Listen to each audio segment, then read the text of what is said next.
Corona संकट के बीच भारत और अमेरिका के रिश्ते किस तरह परवान चढ़ रहे हैं, इसका अंदाजा प्रधानमंत्री नरेंद्र मोदी और अमेरिका के राष्ट्रपति डोनाल्ड ट्रंप के बीच हुई फोन पर चर्चा से लगाया जा सकता है। भारत विकसित देशों के समूह G7 के साथ काम करने को उत्सुक है। इस बीच अमेरिकी भारतीय राजदूत तरनजीत सिंह संधू ने एक अच्छी खबर सुनाई। दरअसल अमेरिका में भारत के राजदूत तरनजीत सिंह संधू ने इस बारे में खुलासा करते हुए कहा कि अमेरिकी राष्ट्रपति डोनाल्ड ट्रंप G7 का विस्तार करने को इच्छुक हैं।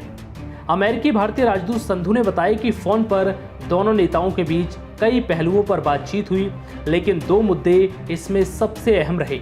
इसमें पहला मुद्दा ये था कि राष्ट्रपति ट्रंप ने पीएम मोदी को G7 शिखर सम्मेलन में आने और भाग लेने के लिए आमंत्रित किया। दूसरा ये था कि राष्ट्रपति ट्रंप ने पीएम मोदी से G7 के विस्तार और उसमें भारत के शामिल होने को लेकर इच्छा जाहिर की। You know, they have been in regular touch and both senior officials of Government of India and United States administration have been talking to each other regularly.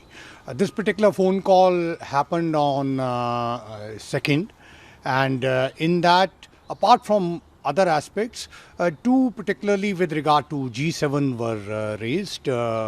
One, President Trump invited Prime Minister Modi to come and attend the summit, and second was that he also shared that his desire to expand the G7.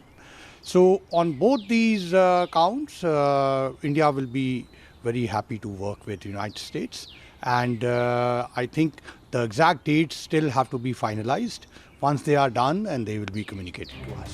बता दें कि भारत चीन सीमा संघर्ष के बीच अमेरिकी राष्ट्रपति Donald Trump और भारतीय प्रधानमंत्री नरेंद्र मोदी की कॉन्फ्रेंस कॉल पर वार्ता हुई। दोनों नेताओं ने सामरिक सुरक्षा के साथ विकसित देशों के संगठन G7 के विस्तार पर चर्चा की। ट्रंप ने मोदी को G7 में आने का निमंत्रण दिया। खास बात यह है कि दोनों नेताओं के बीच वार्ता उस समय हो रही है जब भारत और चीन का सीमा संघर्ष चरम पर है। प्रधानमंत्री मोदी ने ट्वीट कर कहा, मित्र ट्रंप के साथ फोन पर गर्मजोशी के साथ सार्थक बातचीत हुई। हमने G7 कोरोना महामारी के साथ अन्य विषयों पर उनसे चर्चा की। पीएम मोदी ने आगे कहा कि राष्ट्रपति ट्रंप ने G7 समूह के दायरे का विस्तार करने की इच्छा जाहिर की है। उन्होंने कहा कि मौजूदा सदस्यता से परे भारत समेत अन्य महत्वपूर्ण देशों को शामिल करने के लिए ट्रंप ने अपनी इच्छा व्यक्त की है, जो भारत के लिए एक बड़ी खुशखबरी है, तो वहीं चीन के लिए ये किसी झटके से कम नहीं है।